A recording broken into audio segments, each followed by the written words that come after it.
Hello kids, last हमारी जो video गई वो बहुत अच्छी थी और उस पे अच्छे व्यूज गए, इसलिए हमने नई वीडियो अपलोड करने का सोचा है। एंड जैसा कि हम हर अपने टॉपिक को पहले हम खंगाल के देखते हैं, तो यहाँ हम बात करेंगे principles of variations and inheritance. तो इसमें आपको दो टर्म्स मिल रही है और इन दोनों टर्म्स के बारे में हम पहले बात करना स्टार्ट करेंगे। दैट इज वेरिएशन क्या चीज है और इनहेरिटेंस क्या चीज है। Okay, so सबसे that variation is the process whereby closely related organisms come to differ amongst themselves. That ठीक है, फॉर एग्जाम्पल अगर हम बात करते हैं ह्यूमंस की, आपने देखा होगा सारे ह्यूमंस आपस में अलग अलग दिखाई पड़ते हैं, क्योंकि हमारे पास क्या है, जितने भी हमारे कैरेक्टर, फॉर एग्जाम्पल हमारे पास दो आंखें है, किसी के आपने देखा होगा ब्राउन है, किसी के आपने देखा होगा ब्लू है, किसी का आपने देखा होगा ब्लैक है। तो यहाँ क्या दिख रहा है आपको, एक ही कैरेक्टर के कई सारे वेरिएशंस दिख रहे हैं, यानी क्लोजली रिलेटेड स्पीशीज के अंदर भी डिफरेंसेस प्रेजेंट है। इसको हमने क्या कह दिया, वेरिएशन कह दिया। अब जो टर्म आता है वो इनहेरिटेंस है, और इनहेरिटेंस पढ़ने से पहले हमें क्या पढ़ना जरूरी है, हेरिडिटी पढ़ना जरूरी है। तो पहले हम जाएंगे किसके पास, हेरिडिटी के पास। So heredity is the transmission is the transmission of genetically based characters from parents to their offspring। तो होता क्या है, हेरिडिटी का मतलब क्या है, यहाँ पर आपको क्लियरली समझ में आ रहा है कि यहाँ जेनेटिकली बेस्ड जो भी कैरेक्टर्स हैं, जो कि क्या हो रहे हैं, आपके ट्रांसमिट हो रहे हैं फ्रॉम पेरेंट्स टू, कहाँ जा रहे हैं, आपके पेरेंट्स से ऑफस्प्रिंग के अंदर जा रहे हैं, उसे हमने क्या कह दिया, heredity. So inheritance the reception of genetic qualities by transmission from parent to offspring. क्या हो रहा है यहाँ पर, जेनेटिक क्वालिटीज जो कि ट्रांसमिट हुई थी वो कहाँ आ रही है बेटा, पेरेंट से ऑफस्प्रिंग में आ रही है, उसी को हमने क्या कहा, इनहेरिटेंस। तो बेसिकली आपको लगेगा कि हेरिडिटी और इनहेरिटेंस क्या है, एक जैसी चीज है, बट बहुत माइन्यूट सा डिफरेंस है। और ये पार्ट किसका है बेटा, ये जेनेटिक्स का पार्ट है। ये जो हम टॉपिक पढ़ रहे हैं ये किसके पार्ट है, जेनेटिक्स के पार्ट है। And genetics is basically the branch of biology that deals with the study of inheritance and variation. तो ये साइंस का, बायोलॉजी का वो एक पार्ट है, या वो एक कह सकते हो ब्रांच है, जो कि डील किससे कर रहा है, इनहेरिटेंस से और वेरिएशन से। ओके, आगे चलते हैं। सो होता क्या है बेटा, principle of variation and inheritance के अंदर समझने के लिए, जैसे अगर हम ह्यूमंस के बारे में बात करते हैं, एक मेल और फीमेल के बारे में अगर आप बात करते हो, तो यहाँ आप क्या देख रहे हो कि जो फीमेल है उसके पास भी कितने हैं क्रोमोसोम, आपके उसके पास यहाँ देख रहे हो 46 क्रोमोसोम प्रेजेंट है यहाँ पर, राइट। सेम गोज हियर कि यहाँ पर जो मेल है उसके अंदर भी 46 क्रोमोसोम्स है। और मेल और फीमेल जो है दोनों के अंदर आप देखते हो कि रिप्रोडक्शन होने से पहले, सेक्सुअल रिप्रोडक्शन अकर करने से पहले एक प्रोसेस अकर करता है जो कि उसके गेमेटिक सेल्स में को फॉर्म करने में हेल्प करेगा, दैट इज मियोसिस। तो मियोसिस जब फीमेल के अंदर होगा तो वो क्या फॉर्म करेगा, आपका ओवम को फॉर्म करता है। वहीं जो आपका मियोसिस अगर मेल में अकर करता है तो वहां पर क्या होगा, स्पर्म का फॉर्मेशन होगा, और इन दोनों से मिल करके आपका क्या होता है, जाइगोट का फॉर्मेशन होता है, जो कि आपको यहाँ क्लियरली विजिबल है। तो आप क्या देख रहे हैं कि एक जो क्रोमोसोम है वो किससे आया, मदर से आया, एक क्रोमोसोम आपका कहाँ से आया, फादर से आया, और दोनों से मिल करके एक क्रोमोसोम का सेट, दूसरे क्रोमोसोम का सेट, और दोनों मिलकर के कंबाइन करके उसने क्या कर लिया, 2n यानी डिप्लॉइड वापस हो गया। तो ठीक है, हमेशा ऐसा होगा, जो होमोलोगस क्रोमोसोम्स होंगे वही दोनों साथ में आएंगे, सेम काइंड ऑफ जीन्स उनके ऊपर प्रेजेंट होनी चाहिए, सेम लोकस के ऊपर, तभी वो आपस में साथ में आ सकते हैं। और इस तरीके से होमोलोगस क्रोमोसोम जो है वो पेयरिंग शो करते हैं। ओके, नेक्स्ट चले। तो जैसा कि आप देख रहे हो, होमोलोगस क्रोमोसोम के बारे में जब हमने बात की, इसमें क्या होता है, same kind of gene same locus में ऊपर पाया जाएगा। Locus is basically the position of the gene.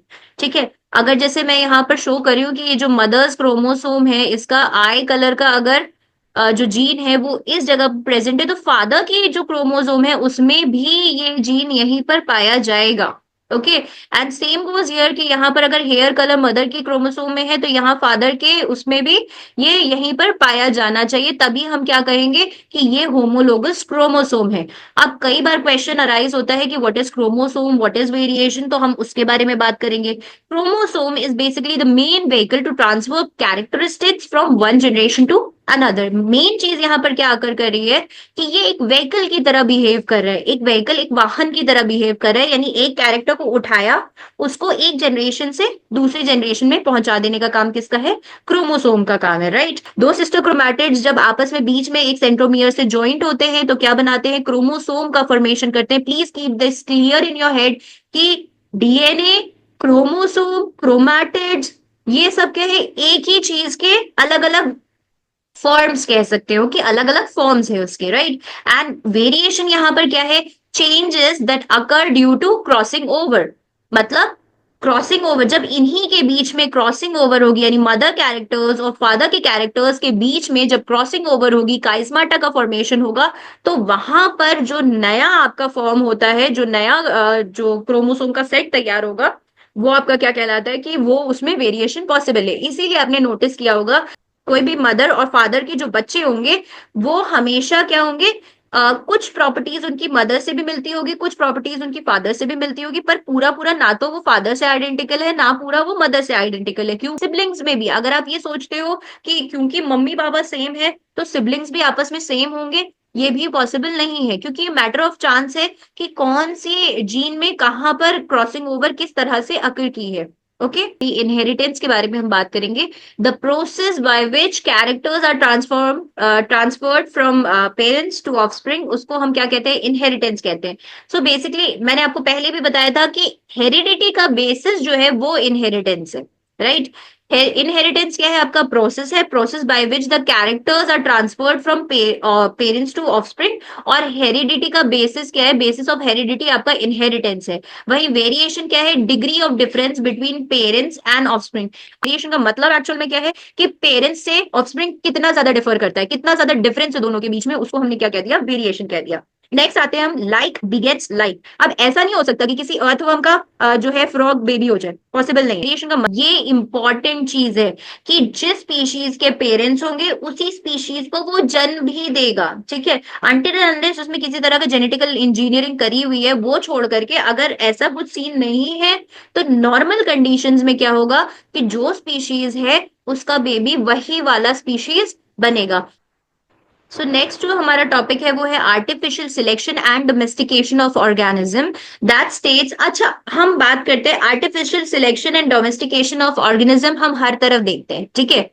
अभी आप ऐसे कहोगे कि ये कैसे पॉसिबल है, हर जगह कैसे हो रहा है, क्योंकि ये एक साइंटिफिक टर्म है, बट चलता बहुत सालों साल से आ रहा है, ठीक है। पहले के जमाने में क्या होता था कि जैसे अब मान लो किसी ने गाय पाली हुई है, ठीक है, किसी ने गाय रखी हुई है, किसी ने बैल रखी हुई है, ठीक है। अब जो गाय ज्यादा दूध देती है और जो बैल जो है बहुत ज्यादा स्टर्डी है, बहुत ज्यादा स्ट्रांग है, तो जब उनकी क्रॉसिंग ओवर कराओगे, अगर उसकी फीमेल का बर्थ किया, काफ जो होगा वो अगर फीमेल हुआ, तो उसके अंदर क्या होगा? मिल्किंग प्रॉपर्टी ज्यादा होगी, प्लस वो थोड़ा स्टर्डी भी होगा। और वहीं दूसरी तरफ अगर उसका मेल हुआ, तो मेल के अंदर क्या होगा? कि वो काफी ज्यादा बल्की होगा, क्योंकि वो क्या है? एक हेल्दी फीमेल काउ से आया है। तो यहाँ डोमेस्टिकेशन ऑफ ऑर्गेनिज्म के बारे में, जिसमें सबसे पहला जो आपका एक एग्जाम्पल है एंसेस्ट्रल वाइल्ड काउस का, इनको सिलेक्ट किया गया, डोमेस्टिकेट किया गया, और फिर इनको क्या, आज के टाइम में अगर हम बात करते हैं, सहीवाल काउ जो है पंजाब की, वो यही काउज है ये।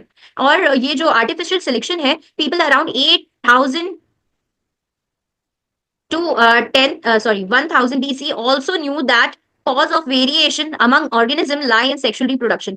and ये चीज लोगों को बहुत पहले समझ में आ चुकी थी, हाँ, कि sexual reproduction is the reason जिसकी वजह से वेरिएशन पॉसिबल है, जिसकी वजह से हम एक हाइब्रिड विगर को तैयार कर सकते हैं। ये बहुत पहले से ही लोगों को अंदाजा मिल चुका था, ओके। और इसी को यूज करके अलग अलग वेरिएशंस तैयार की गई हैं, चाहे वो सब्जी में हो, चाहे वो जानवरों में हो, और इसी चीज का फायदा उठाया गया है, ठीक है ना। नेक्स्ट अब हम बात करते हैं, अच्छा कुछ टर्म्स हैं जिसको लेकर के बच्चे काफी ज्यादा कंफ्यूज रहते हैं। कई ऐसे नॉर्मल बुक्स के अंदर कैरेक्टर्स और ट्रेड्स को बिल्कुल सेम वर्ड दिया गया, उनका कहना यह है कि ट्रेड और कैरेक्टर एक ही चीज है, नहीं। अब इसी के बारे में हम बात करेंगे, okay. Now let's continue with this. So बेटा, कैरेक्टर और ट्रेट दो अलग अलग चीज है, ठीक है। कैरेक्टर एक फीचर है, जबकि ट्रेट उस फीचर का एक्सप्रेशन है, ठीक है। कैरेक्टर एक ट्रेट कैसे हो गया? कैरेक्टर एक ट्रेट ऐसे हो गया कि सॉरी, कैरेक्टर एक फीचर कैसे हो गया? कैरेक्टर एक फीचर ऐसे हो गया बेटा कि जहां फीचर के बारे में हम बात करें, जैसे मेरी हाइट है, ठीक है, अब मेरी हाइट क्या हो सकती है? मेरी हाइट टॉल भी हो सकती है, डॉर्फ भी हो सकती है। तो हाइट एक कैरेक्टर है, जबकि ट्रेट उसके कॉन्ट्रास्टिंग क्या है? एक्सप्रेशंस है। समझ रहे हो? उसी तरह जैसे आईज कलर के बारे में हम बात कर सकते हैं, आई की कलर जो है वो आपका ब्लू, हेजल, ब्लैक, ब्राउन कुछ भी हो सकता है। तो वो उस ट्रेट को हम कह रहे हैं, ठीक है। तो ये जितने भी कलर्स हैं वो उसके एक्सप्रेशन है, जबकि कैरेक्टर मेन कैरेक्टर है, ठीक है। और एलील्स वहीं पर क्या है? इन ट्रेड्स को शो करने के लिए जो वेरिएबल्स हम यूज करते हैं, जो कंट्रास्टिंग फॉर्म्स ऑफ जीन्स हम यूज करते हैं, उसको हमने क्या कह दिया? एलील्स कह दिया। करेक्ट। अब एलील्स भी हम दो तरह के पढ़ेंगे।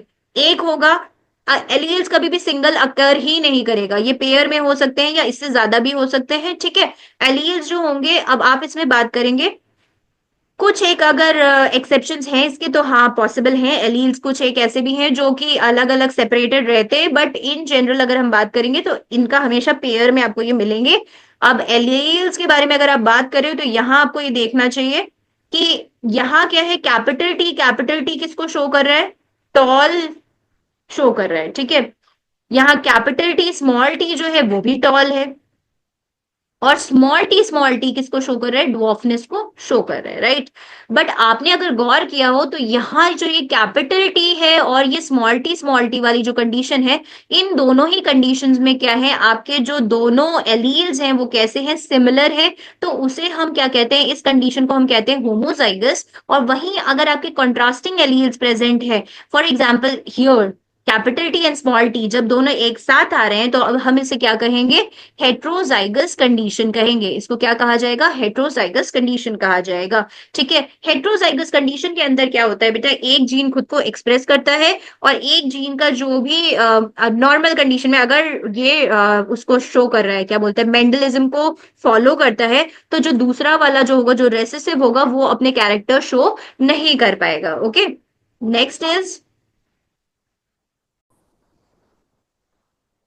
अब डोमिनेंट क्या है ट्रेट और रेसेसिव क्या है ट्रेट? तो हमेशा ध्यान रखना, डोमिनेंट और रेसेसिव ट्रेट जो होंगे वो, उसका केस ही तब पता चलेगा जब आप हेट्रोजाइगस कंडीशन के बारे में बात करोगे। That means in heterozygous condition only one allele will express itself. अगर दोनों अलग अलग तरह के एलील्स प्रेजेंट है, कॉन्ट्रास्टिंग एलील्स अगर प्रेजेंट है, जैसा कि आपको यहाँ दिख रहा है, तो कैपिटल टी और स्मॉल टी में जो भी ज्यादा डोमिनेटिंग कैरेक्टर होगा वो अपने आप को शो कर देगा, डोमिनेटिंग ट्रेट अपने आप को शो करेगा, और दूसरा वाला जो ट्रेट है वो दब जाएगा, वो अपने आप को एक्सप्रेस नहीं कर पाएगा।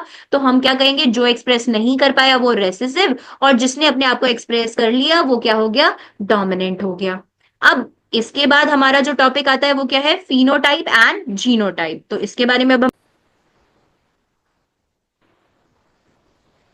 देखो, अच्छा मैं अज्यूम करती हूँ कि मैंने एक बच्चे को एक टास्क दिया, मैंने उससे कहा कि टॉल वाले और डुअर्फ वाले प्लांट ले आओ, ठीक है। तो उसने क्या किया? चार पांच टॉल ले आया, चार पांच वो डॉर्फ प्लांट ले आया, पी प्लांट का एक बड़ा सा गार्डन है, वहां से उसने ये चीज इकट्ठी कर ली, ठीक है।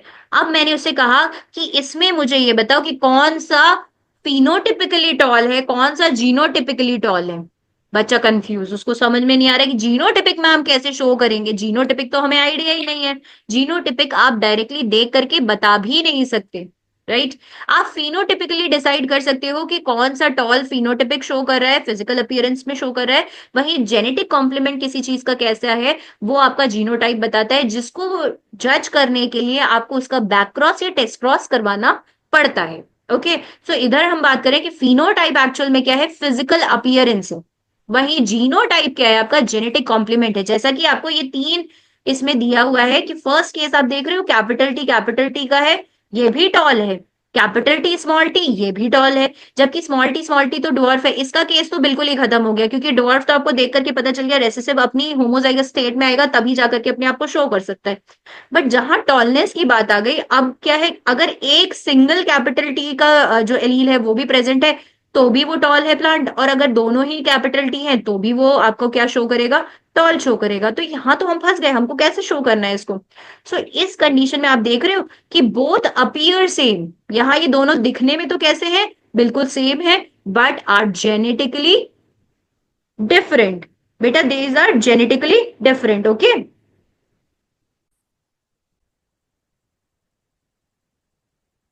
हाँ तो बेटा अब हम बात करेंगे जिसने ये पूरी कहानी रची, ठीक है। जो मेंडल थे उनके वर्क को सराहना नहीं मिली। उनके मरने के 20-25 साल या कुछ सालों बाद जो तीन साइंटिस्ट थे, उन्होंने उनके वर्क को देखा और उन्हें समझ में आया कि ये वाला जो काम इन्होंने किया है वो अपने टाइम से बहुत अहेड था। राइट। जब मेंडल ने इन सब पे वर्क किया था बेटा, उस टाइम पे कोई नहीं जानता था कि जीन जैसी कोई चीज होती है। उन्होंने भी, उनको खुद भी नहीं पता था। उन्होंने उसको बस एक फैक्टर कह दिया। उन्होंने कहा कि कोई ऐसा फैक्टर है जो कि इस चीज को कंट्रोल करता है। मेंडल जो खोज कर रहे थे उन्हें खुद भी अंदाजा नहीं था कि वो जेनेटिक्स की दुनिया की कितनी बड़ी चीज कर रहे हैं। ठीक है। सो बेसिकली हुआ ये कि मेंडल ने पी प्लांट के ऊपर बहुत सारा वर्क किया। उन्होंने मैथ्स और बायो का जो एक बीच का काम है ना, वो उन्होंने किया है यहाँ पर इससे पहले तीन और साइंटिस्ट हैं जिन्होंने इसके मतलब इनको रिकॉग्नाइज किया। उनके बारे में पढ़ना भी जरूरी है। तो first is your Hugo de Vries, Carl Correns and Erich von शेमार्ड। इन्होंने मेंडल को रिकॉग्नाइज किया, मेंडल के वर्क को रिकॉग्नाइज किया और ये समझा कि ओ डूड, ये जो काम किया है इन्होंने ये बहुत ज्यादा अहेड ऑफ इट्स टाइम है। और इसी की वजह से, इन तीनों की वजह से मेंडल को मरने के कई सालों बाद नोबेल प्राइज दिया गया एंड फादर ऑफ जेनेटिक्स का खिताब भी दिया गया। ठीक है। सो बेसिकली अब इनका पहला नाम क्या था? ग्रेगोर जॉन मेंडल नाम था। पैदा कब हुए थे बेटा? 1822। और मरे कब? 1884 में, हाइजेनडोर्फ ऑस्ट्रिया में। एंड इनका जो वर्क था वो पाइसम सटाइवम के ऊपर था। 7 साल तक इन्होंने काम किया, दैट इज 1856 से 1863 पे। और इनका जो वर्क पब्लिश हुआ था वो वर्शूचे उबर फ्लानजेन हाइब्रिडन में था। ठीक है। और दैट इज, उसका जो मतलब है वो क्या है? Experiments on plant hybridisation. अब आपको ये लगेगा कि यार जब इतना अच्छा ही काम किया था इन्होंने, तो इनका रिकॉग्निशन पहले क्यों नहीं हुआ? द रीजन इज कि इन्होंने जो भी वर्क किया वो पाइसम सटाइवम के ऊपर किया, पी पे किया। और पी के कैरेक्टरिस्टिक्स ऐसे थे जो बिल्कुल अलग थे। राइट। मतलब कोई कैरेक्टर आपस में क्या कर रहा था? लिंकेज नहीं शो कर रहा था, को डोमिनेंस नहीं शो कर रहा था। इस वजह से इनके जो रिजल्ट्स आ रहे थे वो काफी ज्यादा क्लियर रिजल्ट्स थे। और जो आपके पैनल ऑफ साइंटिस्ट थे जिनके आगे आपको रिप्रेजेंट करना पड़ता है, अपने पेपर को सबमिट कराना पड़ता है, तो उन्होंने इसका ड्रॉबैक यही शो किया कि आपके एक प्लांट पे तो ये शो हो रहा है पर बाकी सारे प्लांट्स के साथ आप ऐसा नहीं कर सकते। उनमें क्यों नहीं शो हो रहा है? तो इसके चलते जो आपका ये मेंडल का वर्क था उसको क्या कर दिया गया? डिस्कार्ड कर दिया गया। राइट। अब हम बात कर लेते हैं कि ये जो हाइब्रिडाइजेशन थी उससे क्यों पी प्लांट ही, और उसका क्या फायदा मिला। ओके। सो इन्होंने क्या किया बेटा? हाइब्रिडाइजेशन एक्सपेरिमेंट किया। ठीक है। और पी के ऊपर ही क्यों किया? एक तो क्या था, इसका लाइफ स्पैन काफी छोटा था, तो आपको क्या मिल रहा था? एक तो बहुत जल्दी जल्दी रिजल्ट मिल जाता था, प्लस प्योर लाइंस आसानी से बनाई जा सकती थी इसमें। अब प्योर लाइन क्या होता है वो हम आगे पढ़ेंगे, पर आप ये चीज अभी समझ लो कि प्योर लाइन बनाना बहुत आसान था। लार्ज सैंपल साइज मिल जाती थी, यानी जो है बल्क में इनको मिल रहा है। और जितना ज्यादा बल्क में आपके पास डेटा होता है उतनी ही उस डेटा की क्रेडिबिलिटी ज्यादा होती है, उतना ही वो सही ज्यादा होता है। प्लस जो भी आपके पास कैरेक्टर्स थे उन कैरेक्टर्स के कॉन्ट्रास्टिंग ट्रेड प्रेजेंट थे। राइट। सो कॉन्ट्रास्टिंग ट्रेड्स जो थे वो इजिली विजिबल थे। तो आप आसानी से क्या कर सकते थे? डिफरेंट कैरेक्टर्स को आपस में क्या कर सकते थे? विजिबली देख सकते थे और एनालाइज कर सकते थे। इस वजह से क्या हुआ, उनके लिए ये लकी था कि वो पी प्लांट पे वर्क कर रहे थे और उनको ये कंटेंट मिल गया। उनको ये समझ में आया कि हाँ ये चीजें इस प्लांट के अंदर अकर कर रही है। अब कौन कौन से जो कैरेक्टर्स हैं वो उन्होंने लिए उसके बारे में हम बात करेंगे। तो उन्होंने टोटल जो कैरेक्टर्स लिए हैं वो 7 कैरेक्टर्स लिए, जिसमें सबसे पहला जो कैरेक्टर था वो बेटा वो स्टेम से रिलेटेड था। स्टेम का कैरेक्टर था कि प्लांट की हाइट कितनी जा रही है।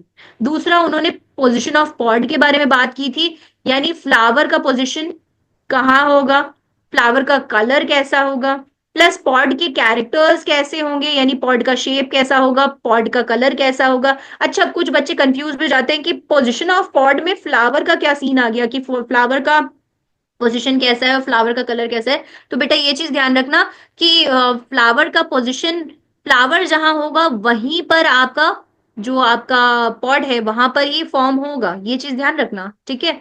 नेक्स्ट इज उन्होंने ये कहा कि पॉड का कैरेक्टर कैसा है, यानी पॉड जो है उसका शेप कैसा है, पॉड का कलर कैसा आ रहा है, और साथ ही साथ उन्होंने ये डिसाइड किया एक कैरेक्टर कि सीड के कैरेक्टर्स कैसे होंगे, यानी सीड का शेप कैसा होगा, सीड का कलर कैसा होगा, ये चीजें उन्होंने डिसाइड की। नेक्स्ट इज उन्होंने उनको भी ये आइडिया नहीं था बेटा कि ये क्या चीज है जिसके ऊपर ये वर्क कर रहे हैं, राइट। उनको पता नहीं था कि कोई ऐसी, पर उन्होंने ये एनालाइज कर लिया था कि कोई ऐसा फैक्टर है जो कि ये चीजें डिसाइड कर रहा है, तो उन्होंने बेसिकली उस चीज को नाम ही फैक्टर कर दिया। उन्होंने ये कहा कि कोई फैक्टर है, ठीक है। अब ये क्या है, स्टेबल है, डिस्क्रीट यूनिट्स है, and that controls the expression of the traits. उन्होंने कहा कि ये जो फैक्टर है यही जितना भी एक्सप्रेशन ऑफ ट्रेट है उसको कंट्रोल कर रहा है, end of the pair of alleles which did not blend with each other. और उन्होंने ये कहा कि ये जो एलील्स है ये आपस में ब्लेंड नहीं हो रहे हैं। इसका मतलब ऐसा नहीं हो रहा कि कोई टॉल एलील है और कोई ड्वार्फनेस का एलील है तो वो दोनों मर्ज करके कोई मीडियम साइज ले आए, ये पॉसिबल नहीं है, ओके। और not this was not accepted as variation is seen in nature. और इसको एक्सेप्ट क्यों नहीं किया गया, क्योंकि नेचर के अंदर तो वेरिएशंस देखे जाते हैं, राइट। कोई अगर टॉल है उसका अगर फ्यूजन करवा दिया जाए, उसके गेमीट्स का फ्यूजन अगर किसी ड्वार्फ से करा दिया जाए तो पॉसिबिलिटी तो मीडियम की भी है ना। तो वो जो वेरिएशन आ रहा है उस वेरिएशन की वजह से इनको क्या कर दिया गया, डिस्कार्ड कर दिया गया, राइट। चलिए अब आगे चलते हैं कि इन्होंने जो कैरेक्टर्स लिए थे उस कैरेक्टर्स में कौन कौन से कैरेक्टर्स हैं और कैसे कैरेक्टर्स हैं उसके बारे में बात करेंगे। तो सबसे पहला जो आता है आपका, वो फ्लावर का कलर आता है। फ्लावर का कलर पर्पल भी हो सकता है और व्हाइट भी हो सकता है। तो जब आप गौर करेंगे इसका जो वैल्यू आई वो approximately 3.15:1 I, that is almost 3:1 का रेशियो दे रही है।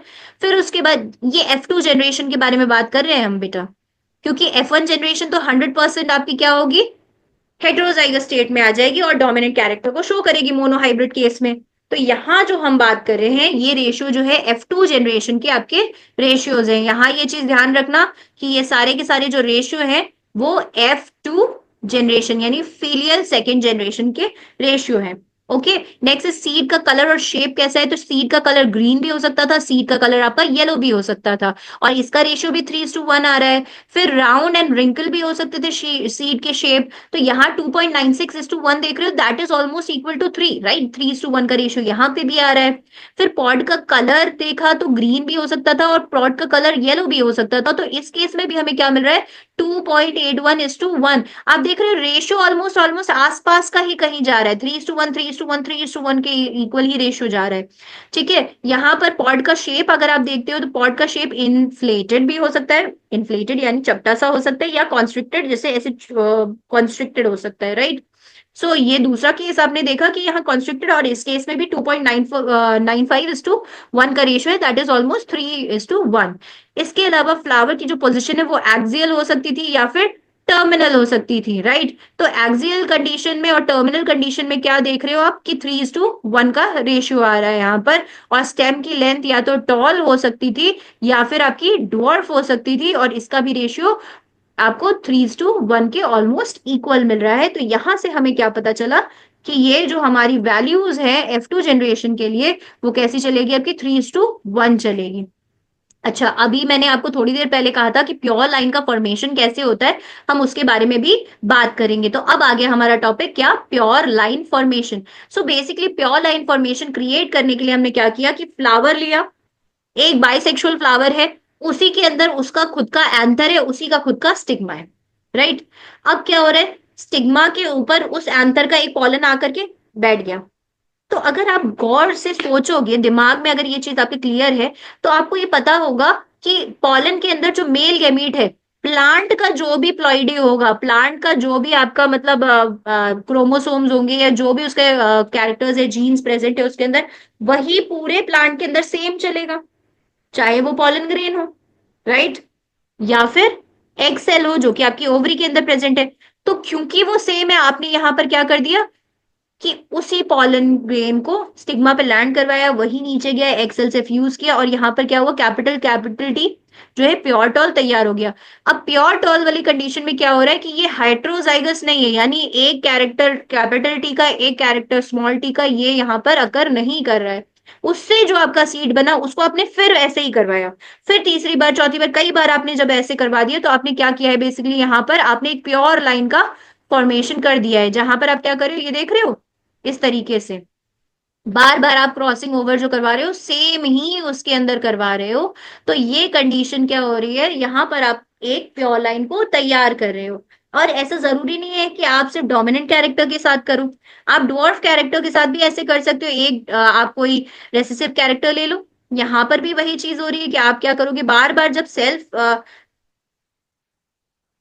वो कराओगे, सेल्फ रेप्लिकेशन जब आप करवाओगे तो यहाँ पर क्या होता जाएगा, वो बार बार करते करते एक प्योर लाइन को क्रिएट कर देगा। ठीक है, नेक्स्ट आ जाते हैं फिर हम उसके बाद मोनो हाइब्रिड क्रॉस के ऊपर। अब देखो मोनो हाइब्रिड क्रॉस जो है सबसे इजी कंडीशन, अगर इसको समझने की चाहो तो ये ध्यान रखो, मोनो हाइब्रिड क्रॉस में हम ये कंसीडर करते हैं, जैसे मान लो एक पी प्लांट है ना, तो उसमें टोटल 7 कैरेक्टर्स थे, हम अज्यूम ये करते हैं कि 7 में से 6 कैरेक्टर्स तो सेम है, कोई एक कैरेक्टर है जिसके अंदर चेंज है। तो अब उस एक कैरेक्टर को ही जब हम पढ़ेंगे तब हम उसे क्या कहते हैं, मोनो हाइब्रिड क्रॉस कहते हैं। ठीक है, so what we are doing here is that all characters we are assuming that all characters in 2P's are same। 2P के हमने क्या लिए, प्लांट लिए, और हमने ये अज्यूम कर लिया कि सारे कैरेक्टर्स के हैं, सेम है। Only one character is kept different, सिर्फ एक कैरेक्टर है जो कि डिफरेंट है और उसी की क्रॉसिंग ओवर करवा रहे हैं और उसी को हम जज कर रहे हैं। तो ये होता है मोनो हाइब्रिड क्रॉस। अब मोनो हाइब्रिड क्रॉस के अंदर जैसे मान लो हमने अज्यूम किया, हमने पेरेंट्स ले लिया, तो ये हमारा क्या हो गया, मेल हो गया, ये हमारी क्या हो गई, फीमेल हो गई। अब इन दोनों का जब हमने क्रॉसिंग ओवर कराने से पहले हमें क्या करवाना पड़ेगा, गेमीट्स बनवाने पड़ेंगे। तो यहाँ क्या हुआ, ये एक अलग गेमीट में चला गया, ये एक अलग गेमीट में चला गया, ये एलील अलग, ये एलील अलग। अब इस तरीके से आप क्या करवा सकते हो बेटा, यहाँ पर क्रॉसिंग ओवर करवा सकते हो। तो पहले क्या होगा, मेल का फीमेल से क्रॉसिंग ओवर करवाया, कैपिटल टी स्मॉल टी आ गया। फिर इसका दूसरे वाले से कराया, कैपिटल टी स्मॉल टी आ गया। फिर कैपिटल टी स्मॉल टी आ गया, और फिर कैपिटल टी स्मॉल टी आ गया। तो आपको क्या देखने को मिल रहा है कि आपके जितना भी F1 आया वो कैपिटल टी स्मॉल टी ही आया, that is all 100% heterozygous tall condition आपके पास आ गई। यहाँ ये चीज समझ में आई। सो अब आपने क्या करवाया, उसका सेल्फिंग करवाई या सेल्फ क्रॉस करवाया। सेल्फ क्रॉस के अंदर क्या होगा कि ये जो कैपिटल टी स्मॉल टी वाली कंडीशन आ रही थी, अब पेरेंट्स दोनों ही है, चाहे मेल हो यानी पॉलिन ग्रेन से आप मेल गमीट निकलवा रहे हो, या फिर आप जो एक्सेल निकलवा रहे हो ओवरी के अंदर से, वो दोनों ही क्या है, आपके सेम प्लांट के हैं। तो अब ऐसी कंडीशन में क्या होगा उसके बारे में हमें बात करनी है। तो सेल्फ क्रॉस जब हमने करवाया तो हमने क्या किया, मेल के अंदर भी हमारा क्या था, capital T small T, female के अंदर कैपिटल टी स्मॉल टी। जब आप इसके गेमीट्स बनाओगे तो कैपिटल टी अलग, स्मॉल टी अलग, कैपिटल टी अलग, स्मॉल टी अलग। उसके बाद जब कैरेक्टर्स अलग होते हैं तो बेटा हम एक बहुत अच्छा सा काम करते हैं जिसको हम कहते हैं पुनेट स्क्वायर। तो पुनेट स्क्वायर के अंदर हमने क्या कर दिया, यहाँ हमने कैपिटल टी फीमेल का डाल दिया, यहाँ हमने स्मॉल टी डाल दिया, यहाँ हमने मेल का ये डाल दिया, और यहां हमने ये डाल दिया। अब हम क्रॉसिंग ओवर करवाएंगे तो आपस में इन दोनों की क्रॉसिंग करवा रहे हो तो कैपिटल टी आ गया, दिख रहा है। एंड देन इसी तरीके से इसका और इसका करवा रहे हो तो कैपिटल टी स्मॉल टी आ गया। फिर इस इस वाले टी का इस वाले टी से करवा रहे हो तो कैपिटल टी स्मॉल टी आ गया। और अगर आप इस कैपिटल स्मॉल टी और इस स्मॉल टी का क्रॉसिंग ओवर करवा रहे हो तो स्मॉल टी आ गया। तो यहाँ आपको क्या दिखाई दे रहा है बेटा, यहाँ गौर करोगे तो आपको समझ में आएगा कि यहाँ ये भी टॉल है, ये भी टॉल है, और ये भी टॉल है, ये तीनों ही टॉल हैं। जबकि आपका ये जो है ये डुअर्फ कंडीशन है। अगर एक सिंगल भी आपका डोमिनेंट कैरेक्टर आ गया, एक सिंगल भी डोमिनेंट एलील आ गया, तो वो तो अपने आप को एक्सप्रेस करेगा। तो यहां चाहे दो प्रेजेंट है, यहां चाहे एक ही प्रेजेंट है, राइट, होंगे तो ये टॉल ही। तो फिनोटिपिकली ये तीनों क्या हो गए, टॉल हो गए, यानी 3:1 डॉर्फ। तो फिनोटिपिक रेशियो तो अपने पास क्या आ गया, टॉल इज टू डॉर्फ का 3:1 आ गया। पर वही अगर जीनोटिपिक रेशियो में देखती हूँ तो बेटा जीनोटाइप से तो कैपिटल टी अलग है और कैपिटल टी स्मॉल टी अलग है, क्योंकि ये हेट्रोजाइगस कंडीशन है, वो होमोजाइगस कंडीशन है। तो इस कंडीशन में आपकी जो वैल्यू होगी वो कैसे चेंज हो जाएगी, 1:2:1 के रेशियो में आपकी वैल्यू आ जाएगी। यहां तक आपको समझ में आ गया होगा, आई होप सो। अब बाकी क्लास में जो लॉ ऑफ डोमिनेंस है या लॉ ऑफ सेग्रीगेशन है वो हम नेक्स्ट क्लास में करेंगे. Till then bye, and please like and subscribe. Thank you.